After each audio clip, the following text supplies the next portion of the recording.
Good morning, it's Frugal here. As always, I have my coffee because otherwise somebody might just get killed. So let's talk today about death. Del muerte.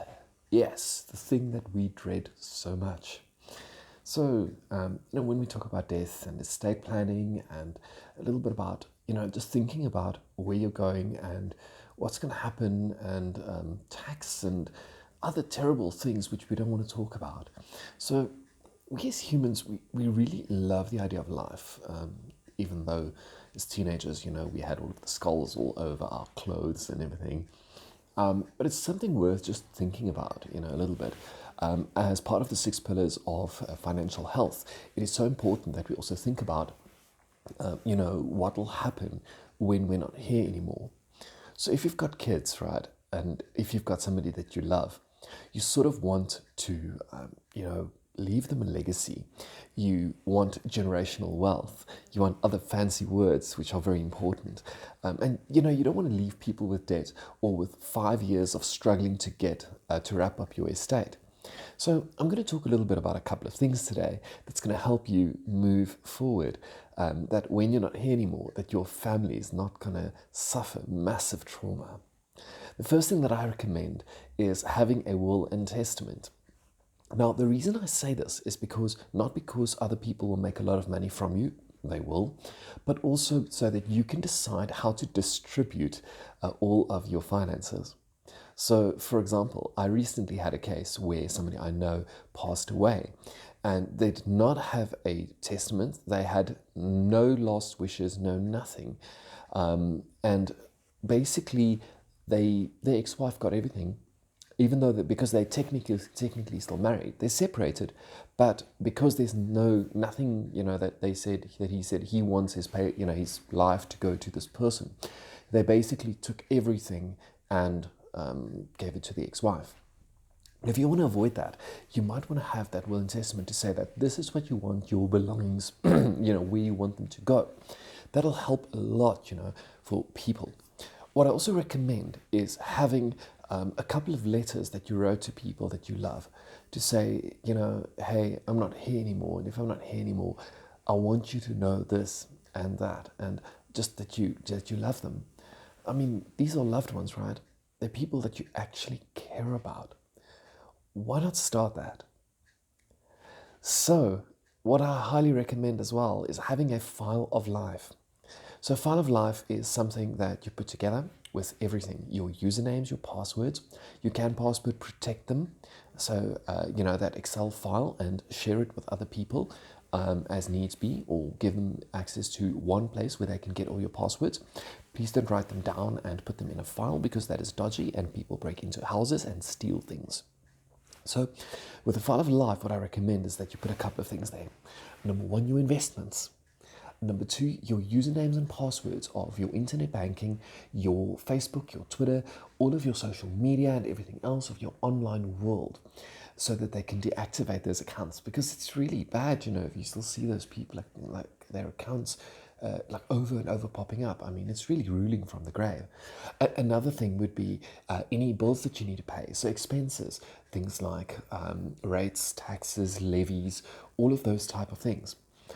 In your investments, obviously, retirement annuity, tax-free savings accounts, your banking accounts, all of those things, right? The next thing I highly recommend is putting those letters in there, okay, that I mentioned. The next one is your will and testament, and I think that should, have at least a couple of things in there, which should help. If you've got any other paperwork, such as assets, things like gold, cryptocurrency keys, things like just putting like in the list and saying where they are. If you've got anything like property deeds, car, paperwork, put all of those things in the file of life. You can have them in a digital form and have them in a paper form as well if you like. Just be careful that you don't put like all your passwords. I say this again, on paper. Be very careful. Side note, if you do have problems remembering passwords, what might help is, for example, let's say you bank with FNB. What you can do is you can add a note on the fridge or in that book with the name scarab. So, for example, scarabs are normally turquoise color in ancient Egypt, and you would know that scarab and then this magical word next to it, and you would know that that would be a password for FNB. I don't recommend it with everything though, but it could be quite cool just for a couple of words. And I've heard that it's a very nice way, nice approach that you can use for your passwords, right? So now we've covered the file of life. We looked at estate, like your testament, will and testament. And I think it's worth talking about your estate now and estate planning as such. Now, ideally, you want to be worthless the day that you die. You want this for the simple reason that you're going to have to pay taxes, or your estate is going to have to pay taxes on you. So, for example, you're going to have to pay up to 3.5% of your entire gross asset value. So what that means, let's say you've got a 2 million rand property, but you've got a bond of 2 million rand. You're going to have to pay 3.5% of the 2 million rand, even though your net worth is zero. So, because it works on gross assets, not net. So what that means, gross means everything before deductions, before loans, before all of those things, you are going to have to pay tax on that. So what that involves is estate duty. Let's put it that way, estate duty. You're going to have to pay fees basically for the lawyers to sort out your estate. So those estate fees, like I said, it's fairly high. Now, obviously, you get estate duty as well. Estate duty is what you're going to pay for the government. The government is really much more interested if you have a lot of assets. So anything over, I think it's like 2.5 million rand, you're going to have to pay estate duty, right? So the first 2.5 million rand, they're like, yeah, we're happy with nice with that. Above that, I think it's about 20% at the moment, and above 30 million rand, it's about 25% that you're going to have to pay.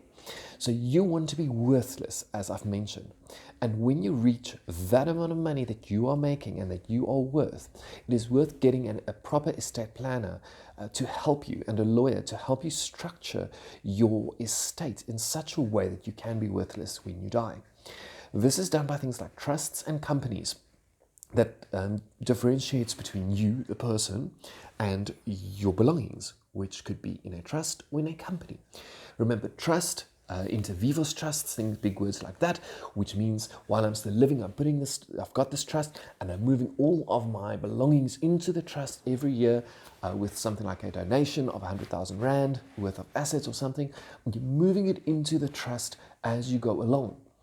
As you go along, then basically over time you're going to become worthless. And trusts do not die, because they have trustees and they have beneficiaries. So what that means is that you can have, a couple of trustees, including some which is not in the family. Otherwise, they see it as an extension of the family. So you're going to have these people that run this trust, and people can get usage rights to the things in the trust. I do recommend that you speak to somebody that's professional, that knows about these things, because it can get really dodgy and really expensive really quickly. So just make sure that you understand how that works, and if you've got any queries up to, in that point, then please go and speak to a professional, okay? It gets really complicated, especially if you work with a lot of properties and a lot of physical assets that you might have. So there's other tax obviously as well. For example, they normally take between 6 and 8% of all money that you make after you die. So if you've got money in an investment and you get interest on those, or dividends, or other things as well, there's tax on top of that will be payable. And you sort of want to, like I said, if you are worthless, then it really does help a little bit, right? Doesn't it? That, you're going to actually get something out. Now, with the example, right, where we've got 2 million rand, where you've got a property of 2 million rand and you owe 2 million rand, your family or somebody's going to have to, maybe find other assets or something to basically pay that money. And it might happen that people might end up with almost nothing. For this reason, it's recommended that you do have a bit of manage your risk a bit better with insurance, life insurance, and a couple of other things as well, so that the people will be able to pay those bills if needs be. So, am I saying that it's a really nice thing talking about death? Well, not necessarily.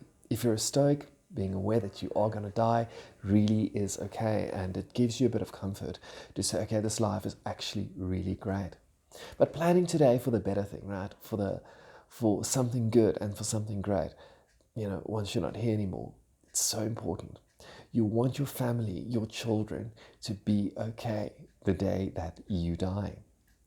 Now that you know a little bit more about estate planning, dying, taxes, and just an overview of like a couple of these things. Have a wonderful day. Happy investing.